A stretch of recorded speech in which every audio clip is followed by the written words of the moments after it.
রজব মাসের ফজিলত সম্পর্কে আরও একটি হাদিস বর্ণিত হয়েছে। হাদিসটি হলো ইমাম বাইহাকির শোয়াবুল ঈমান কিতাবের ৩৮ নম্বর হাদিস।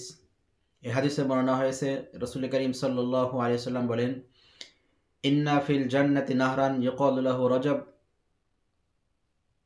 আশাদ্দু বায়াযান মিনাল লাবানি ওয়া আহলা মিনাল আসালি মান সামা মিন রজব সাকাহুল্লাহু ইয়াওমাল কিয়ামাতি মিন যালিকা। অর্থাৎ নিশ্চয় জান্নাতে একটি নহর রয়েছে যার নাম হলো রজব, যার পানি দুধের চেয়ে সাদা এবং মধুর চেয়ে মিষ্টি। যে ব্যক্তি রজব মাসে রোজা রাখবে, আল্লাহ তাআলা তাকে এই নহর থেকে পান করাবেন।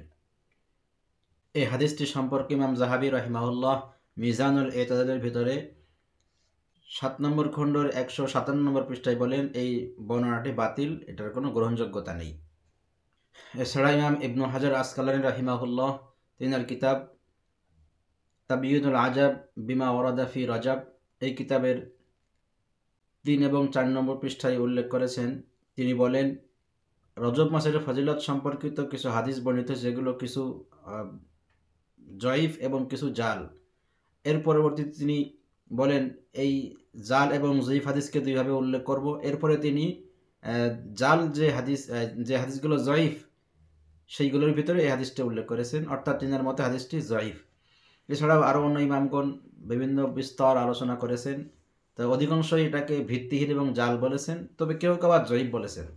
অতএব অধিকাংশ ইমামগণ যেটাকে ভিত্তিহীন জাল বলেছেন, সেটার উপরই ভিত্তি করে এটাকেও ভিত্তিহীন বলতে হবে, এবং এটার উপরেও ফজিলত বর্ণনা করার ক্ষেত্রে এটাও গ্রহণযোগ্য নয়, এটাও বর্ণনা করা যাবে না, আমল করা যাবে না।